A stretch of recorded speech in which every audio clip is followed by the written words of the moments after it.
Hello, everyone, and welcome to another episode of the Can You Hear Me podcast, which explores best practices in communications for executives everywhere. I'm Rob Johnson, president of Rob Johnson Communications, based right here in Chicago. And I'm Eileen Rochford, CEO of the marketing and strategy firm, The Harbinger Group, also Chicago-based. Today, based on conversations we are having with our leadership and CEO clients who are really focusing on building their brands, we bring you episode 16, the 5-step CEO brand audit. And when we say audit, what we really mean is where you take stock of your priorities for 2022 and maybe in the next few years, examine what you are doing currently to communicate clearly and effectively with your key audiences, identify what you may need to change to improve outcomes, and determine what you need to start communicating that is a big priority for you now. Today, we're talking about simple things to get you going or give your current brand efforts a healthy tune-up. And one thing that we want to talk about too, Eileen, when we're talking about the audit, we don't want people to sit here and say, oh gosh, I've got to change everything. I've got to radically do something different. We're talking about taking stock in what you're doing and finding the places you can improve upon to be a better CEO brand. That's right. Oh, one more important reminder for the purposes of our conversation today, Rob. The CEO brand is always complementary to the organization's brand, but it's strong enough to stand on its own. Yeah, that's a very important fact to bring up. So the end goal is to promote your company and to get ahead in that way. But the CEO brand is so much part and parcel of that now that it's really important to talk about. And so that's why we're talking about it today. So I saw some interesting information from McKay CEO forums. It talked about this very topic. The first item we want to discuss is to define major results that you want to achieve in the next 12 months in your professional life and ones you want to achieve in your personal life. Now, this is important because once you put them into the universe, it's harder to shrug them off. And the other important point here to make is that the professional and the personal brands are loosely related because professionally and personally, this is how you're going to define yourself on social media. Even though you may put most of your professional content on, say, LinkedIn or Facebook, for example, you might save something like Instagram for your personal posts, whether it be with family or some of your weekend pursuits. So we want to just say that we're talking about the professional CEO brand here, but even what goes on personally also defines you. Yeah, and that's just the reality of having a leadership role in an organization, having to be cognizant of how your behaviors, your choices, your comments might reflect back on the company that you represent front and center. And even if you put it out in the universe, and you say, oh, that was a private weekend or this or that, like if you put it out there, it's for public consumption. And you need to understand that clearly and right off the bat, that's not, there's not a lot of privacy in your world if you're in that leadership role. And especially if you're posting things that may seem innocuous, they're still in the public domain. Big time. Yeah. And I don't think we're saying this to kind of scare anybody, really. That's not the purpose. No, but it is something to absolutely be cognizant of just in your leadership position that, it does kind of reflect back on the company that you represent. So I liked your idea of almost compartmentalizing or choosing one that's more for personal and one that's more for professional. I like that. But I think even when doing that, bearing in mind that no matter whether, if you're designating something as your personal stream, it still has the potential to reflect back on the organization that you represent. Yeah. Good thing to keep in mind. Yep. Well, we did say there are 5 steps. So how about we move on to step 2? Sure enough. So step 2, it's defining who you are as a leader. A key part of building any thoughtful CEO brand is this aspect of really defining who you are for yourself. So if you have not done this already, some point in your professional life, it's a simple and powerful practice that we always recommend as the best place to start. And what that looks like is choose 4 to 5 words that reflect the characteristics you want to be known for as a leader. And here's why we always recommend this, because when you think more deeply about how you want to be seen, it will become easier for you to make choices that honor this identity, choices in all the areas of your life. And this is important, in the professional communications that you utilize as a leader. So I'll just say that, I do find that this exercise can be tough if you haven't done it before, or maybe you're in a place where you're starting a new venture or even taking a different turn on your career path. So I suggest starting with some self-reflection, focusing on the best parts of yourself. What are the key areas of your life where you tend to thrive? Maybe think about projects or roles in your professional life that were your biggest successes, as well as your hardest lessons, because it's in this place where you'll find the characteristics that are at the core of your leadership style and thus your personal brand. And I'll share another bit of advice really to get you going on selecting your own, like we said, 4 to 5 brand words. In advertising and marketing, the use of brand archetypes is based on the Swiss psychologist Carl Jung's theory that human beings have a basic tendency to use symbolism to understand concepts. He identified 12 archetypes, and each one has a powerful identity with its own set of values, attitudes, behaviors, and characteristics. People connect with and relate to the personality and aspirations of brand archetypes, which are, frankly, they're universal and they represent our fundamental needs and our wants.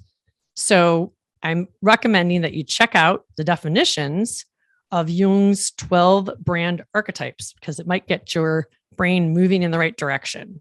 I'll be sure to drop the list and a few links to the definitions of the archetypes into the show notes, of course. But here, let's just go through a few of them, give you a flavor of what I mean. Sure. The creator, the regular guy, the sage, the hero, the caregiver, the lover. You get the idea. Mm-hmm.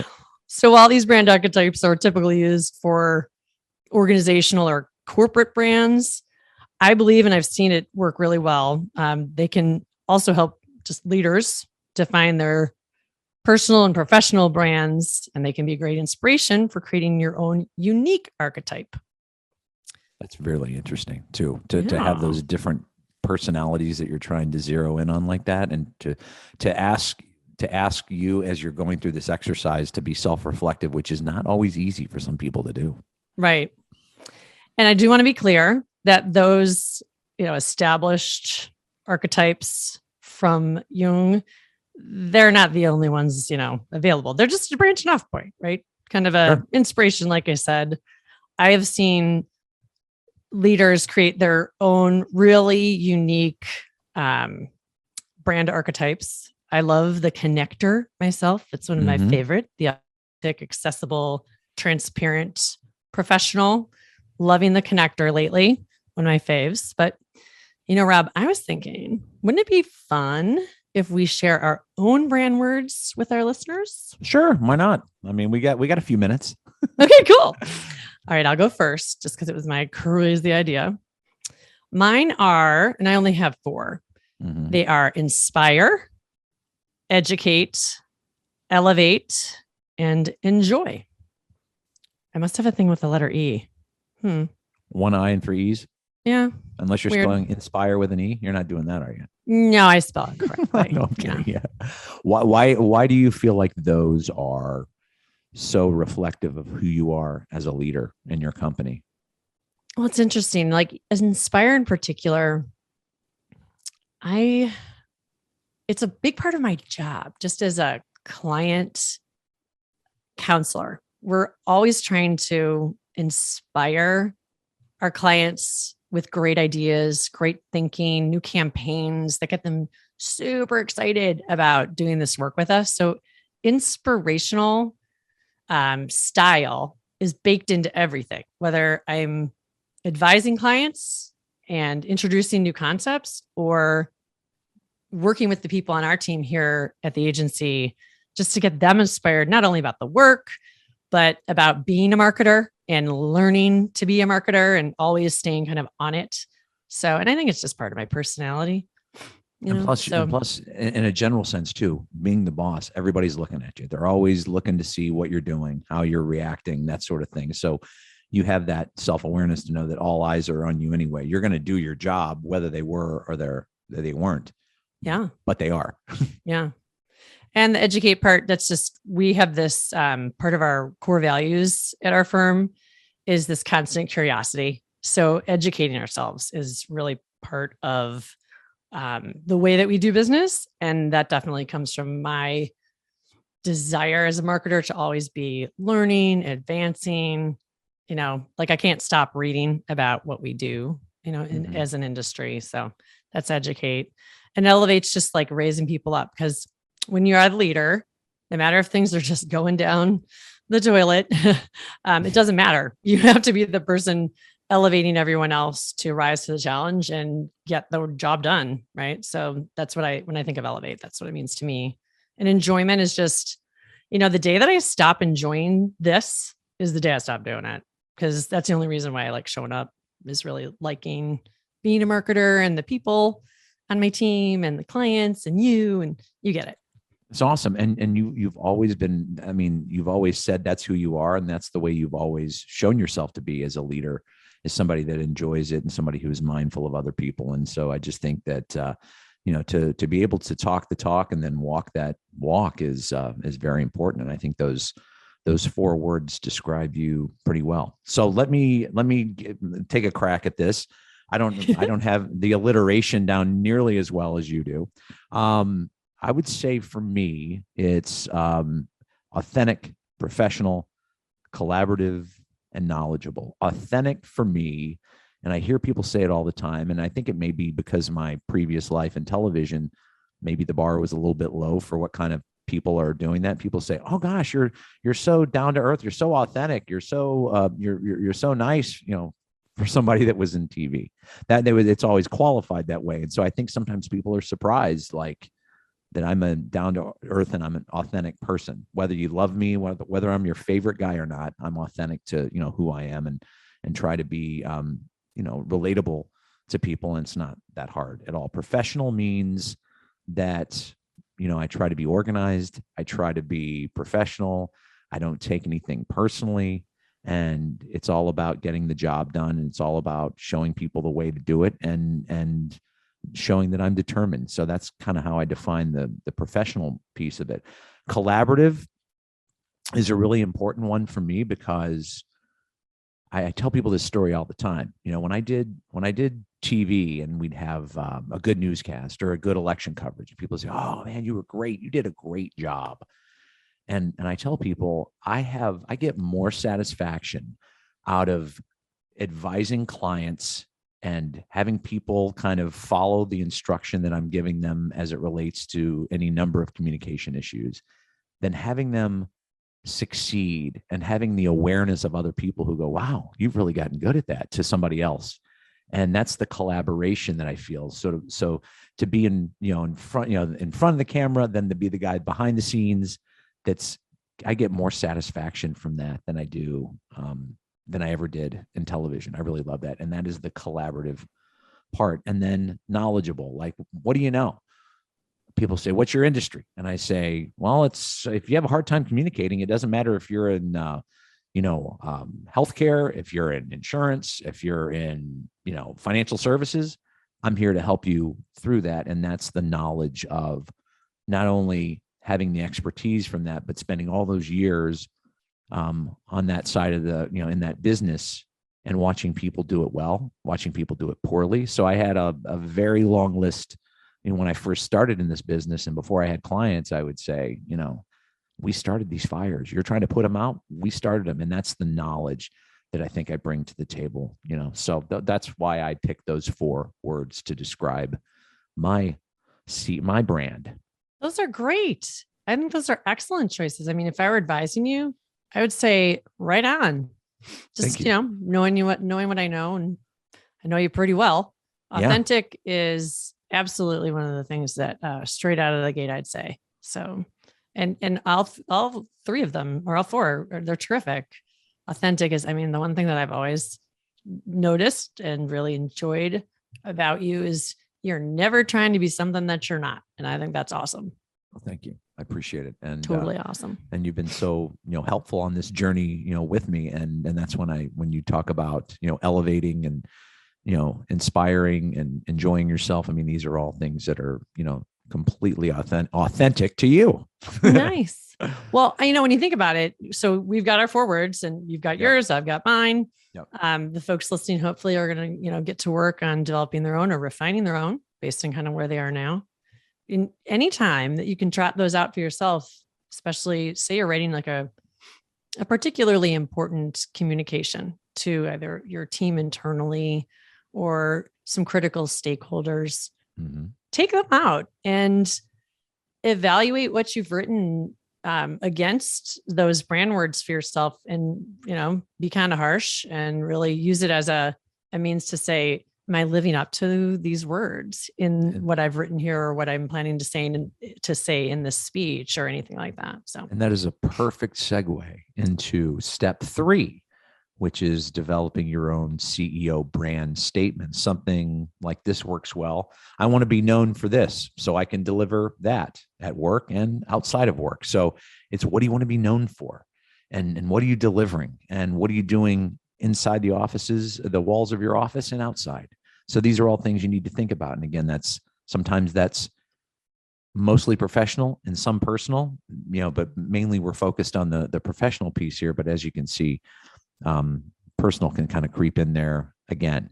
So again, defining yourself in this more directed way will help you focus tightly on how and what you will communicate both internally and externally, as you just mentioned, in your leadership role. And the outside of work piece is important because the personal story you're going to tell is going to help fill in the blanks about who you are as a professional. So that's why I brought it up a couple times there, that they're interwoven, even though we're more focused on your CEO, your professional brand. Yeah.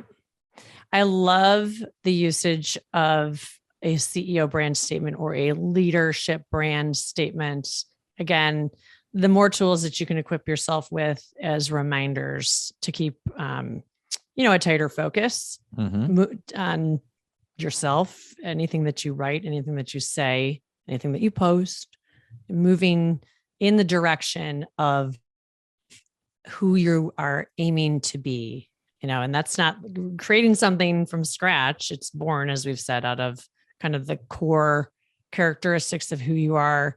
But it is intentional and the consistency of the usage of your characteristics and your values and words. That's how you eventually get there. But it's nice to have tools like your key brand words and your CEO brand statement to lean back on when you're looking for some inspiration or might be kind of losing your way a little bit. I just think it's a great idea because self-awareness, being able to assess yourself, is so difficult for some people to do. And I see it all the time with professionals who are like, we got this, I'm good, we're fine. And you're like, you're really not. But if you think you are, you're going to have a pretty low ceiling. And I think the people that understand that they can get better at what they do, that they can be better day in and day out, that kind of expect that from themselves, are going to have a far higher ceiling than those who are like, I got this, I'm good, I don't need any advice, I've learned everything I can learn. Because again, you were talking about it earlier, like reading and just being voracious and your appetite to learn more about the business and just your intellectual curiosity. Those are things that all successful people have in common. They're not like, I got this all figured out. It's, I can do better. No matter how well you're doing, if you don't think you can get better, then you might as well just stop what you're doing. Yep. And I'll just throw in another thought, which is when I sit back and think about the different, highly inspirational leaders, people with great responsibility who I've worked with directly, over 2.5 decades, those who have kind of an inner circle that they go to for input, but the inner circle is comprised of people who are willing to challenge them. They're the most successful. They're just, and not just the most successful, but they're the most enjoyable to be around because, it just kind of like flows into everything that they do, this essence of collaboration and input versus top down, buck stops with me type attitude. So this is I think- also a great segue into our Yeah, next it step, sure isn't is. it? It is. Okay. So we're moving on to step 4. And that is be transparent and share your CEO brand statements with key internal and external stakeholders and ask for their feedback. So select a nice cross section of people who know you well in your professional life and whose opinions you really, really value, people you respect, and those who have your best interests at heart. This doesn't have to be like a direct colleague, a direct report or another person in the C-suite. But maybe it could be your mentor, your business coach, your executive coach. Again, people you've worked with in the past, and those, maybe through associates or charitable work like boards that you're on. Just think of a cross section of them, people you really trust, and run it by them. Again, I would just say avoid the people who might take a little pleasure in pointing out your shortcomings in kind of a negative way. If it's constructive, if they're the types who, even though they might be a little more direct, if their feedback is always constructive, then go to them. Definitely don't take them off the list. Go to them. Sometimes you need to hear it, right? Yeah. But those who maybe kind of take a little or relish, breaking people down, don't go to them. They're not going to be helpful in this regard.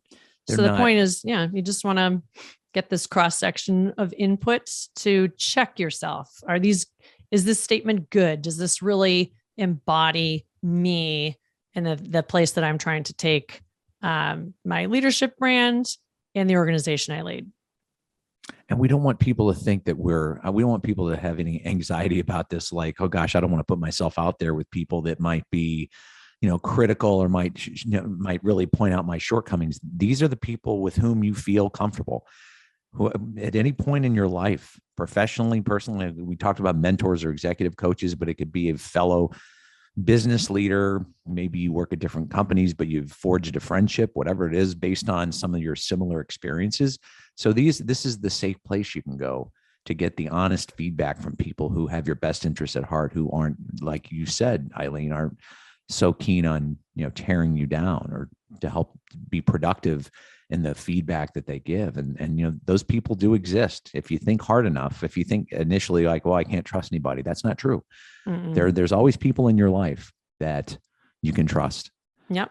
You just need to identify them, and you need to put yourself out there a little bit and say, hey, this is what I'm thinking about, because this is the new normal. This is going to be the new normal. Maybe it isn't yet, but it's going to be the new normal for leaders everywhere. And I think the good ones have already employed it, are already doing it. And the ones who are a little bit slower to come along realize I better do it, because this is the way it's going in corporate America. I really think it's true. Mm-hmm. No doubt. Yeah. Yeah. The organizations that are the CEO's personality is the company's personality, maybe smaller or founder based, they're going a way of the past. So Yeah. it's good to form that network who can help you get an outside reaction to where it is that you want to take yourself as a leader brand. It can also just give you that good advice too. Like, I wouldn't do that, or, oh, you're onto something there. Keep doing that. So somebody that can offer, clear guidance, that can help you down that road, that helps you avoid maybe some of the pitfalls, because you're not sure, how is this going to play, or how is that going to play? And you can have somebody you trust that gives you that good advice that you can lean on, and that they're coming at it from a position of support. For sure. I think that takes us to step 5. It does. This is so great. Everything we're talking about here, I guess that's the way it's supposed to be, right? It's just flowing very nicely. And the next thing, and this is also a chance for us to toot our horn a little bit, because I really, I've had people quote it back to me and say, hey, you and Eileen came up with this. And I'm like, yes, we did. So take stock of how you've been communicating over the past year or so. Determine what's missing, what's not working. And this is a good time to bring up how you have positioned yourself. Are you a we brand or a me brand? And by that, we talked a lot about this in episode 6 of Can You Hear Me? This was back in August. As a refresher, the we brand is somebody who is active on social media, shining the light on his or her team and the people around them. They do it all the time. The me brand is someone who is all about promoting themselves directly. And this is almost cult of personality. And so few people are that. But think about like Mark Cuban or Richard Branson. For them, the me brand, it's about me, really works. And there's really no right or wrong way. They're just very different. And if your personality is such, you need to be authentic to your personality. We've already said that. But I do think the we brand, when you go out there and you shine the light on others, you develop such a good audience because you have people that you're working with who are supportive of it and who see that, oh, this person isn't making it all about themselves. They're making it about all of us, and we all do the hard work. And so I love this because it's a chance for us to sort of say, hey, this is something we kind of came up with, but I can't tell you how many times, Eileen, I've had people quote this back to me. And they say, oh, on your podcast, you talked about the me brand and the we brand. And I'm thinking, oh, A, I'm glad people are listening. And B, they're retaining this information. Yes, retaining the information is critical. I love it. And I do really like, it's not just catchy, it's easy to remember. And that's big. And easy is, the folks who are listening right now, as they move forward thinking, I want to be a we brand. Okay, well, then take that out, write that next to your 4 brand words and your brand statement, and put a stake in the ground so that as you're evaluating what you're going to write or what you have written, you can see, is all of that coming through loud and clear and as authentically as you want it to. Yeah, I really firmly believe this is, and to do that correctly, what you've just prescribed is perfect, because you can't just say, oh, I heard him say we brand, I'm going to be a we brand. Well, you need to balance it with, who you are authentically, the way you describe yourself. And are you in a position to be able to do that in a way that's real, that people are going to get behind, or are they going to say, that's not who that person is? Mm-hmm. I mean, that's the worst thing you can do. If you gravitate toward a certain idea about how you're doing the CEO brand building, and it's not the way you truly are, then you're going to fall flat on your face. I really believe that. Yeah, you're absolutely right. It's seen as it's January, and we're kind of, even though we're winding down a bit on the January, and looking into the next 11 months of 2022, feels like a really good time for those who choose to go through this exercise to even look back over communications that they've written. Maybe they've recorded things like town hall meetings or other all hands communications with the folks inside their organization, any other stakeholder calls or meetings that have been held. Just look them over and evaluate. Did what I want to be come through in those communications? And if the answer is kind of, great, so retain those parts. If the answer is not nearly as much as I would have wanted, then it's a perfect opportunity to map the course for 2022, knowing, great, what do you want to come across more strongly this year? And where are your opportunities in your interactions with these different constituencies where you can bring those threads through more clearly? It's a great exercise. It's the kind of thing that I find those we work with tend to do in the off hours, even weekends or maybe a snippet of a vacation. It's because it's really reflective work, right? In the chaos and bustle and constant demands of the regular workday, you're not going to get a lot of concerted thinking time. But setting the time aside to go through the exercise, particularly right now when you still have a lot of the balance of the year remaining, would be well worth it. Yeah, whether it's before your workday when it's quiet or after your workday when it's quiet, that's a good thing to do when your brain slows down a little bit and you can really think about it and really assess it and take a look at it and say, okay, is this this communique, this email, this town hall, whatever the case is that me being myself? Is that me being the person, the executive that I want to be? Yeah, because as we both know, consistency is key. Consistency and repetition of themes, attributes, all of that, that's when people start to hear you.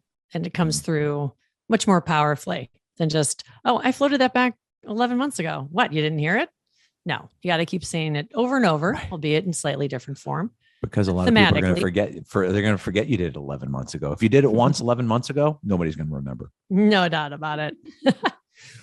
And finally, I think we have one more tidbit of advice to share, which is, focusing your time in your role, your behaviors, and all of your communications, again, on both sides, the inside and the out, and making sure that they're aligned with this refreshed brand that you've just established through this simple 5-step exercise. Mm-hmm. Because again, all that focus, repetition, it's how you're going to gain traction. And again, this is so important to bring up because you have this. So this isn't you making something up. You've already gone through this work. You've already determined what the words are that you describe yourself.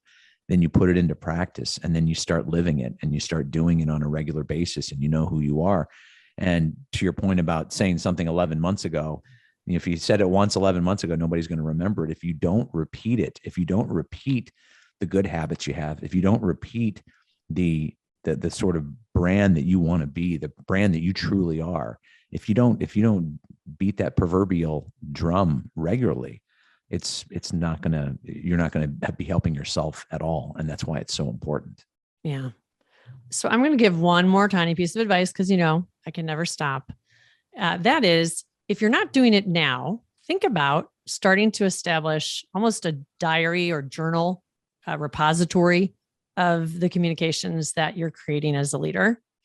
And that doesn't have to include social media. That would be ridiculous, right. But other important things. So presentations, maybe that you make to employee groups, your board, other, significant stakeholders, keeping them in one place, either digitally or if you're a paper person, in a binder, keeping them in one place makes it really easy to go back and check yourself. Am I carrying this thread through in my communications? And when you're about to write a new one, you can go back and consult that repository to see, how did I do it really well before? Okay, well, what's a nice little twist I can introduce today that still honors the theme, makes it sound fresh, but is establishing, consistency of repetition. So that's a little tip that I frequently give to the leaders we work with that they tend to find really helpful. And listen, you can sit there and have an opinion about what you're doing. You can say, oh gosh, I'm very self-aware of what I'm doing. But there's nothing like going to what you wrote, something that you created, something you can't take back. It's not like something you said and then, somebody says, oh, we misinterpreted that, whatever. It's in writing. And that's a true test of where you are in terms of the evolution of you building that CEO brand. And I would really love to hear from our listeners about their experiences in building their own brands. So we always encourage folks to reach out to us in our show notes. I'll have the email where you can send us feedback. We're dying to hear all about it. If you find these tools useful, we love to hear your use cases and things. So please keep it coming. I'll be sure to put all these steps in a nice little cheat sheet that we'll attach to our show notes, so you don't have to scramble to write any of it down. We'll make it simple for you to reference in the actual show notes. And I think that's very helpful. And to your point too, getting the feedback from everybody. This is how we make this podcast better. Is we think we bring up topics that are relevant to people that are in these decision-making roles. But the only way that we truly know is when we get people to say, like I was referencing earlier, like, hey, that we brand and me brand thing you did, that really resonated. Like, I get that. So yeah, it is kitschy. I mean, kitschy, it's catchy. And it's also, and it's maybe it's kitschy too. I don't know. But it's also relevant and people get it. And so any feedback you all have, we always appreciate to hear what you have to say. And that, I know you could probably hang on for far more minutes than what we have right now, but that's going to do it for another episode of the Can You Hear Me podcast. This was episode 16. We thank you for listening. As always, I'm Rob Johnson, president of Rob Johnson Communications. And I'm Eileen Rochford, CEO of the Harbinger Group. Please join us again next time for another edition of Can You Hear Me? And remember, You can listen to this wherever you get your podcasts, Apple, Google Podcasts, Spotify, all the good ones. Until next time, thanks everybody. Bye.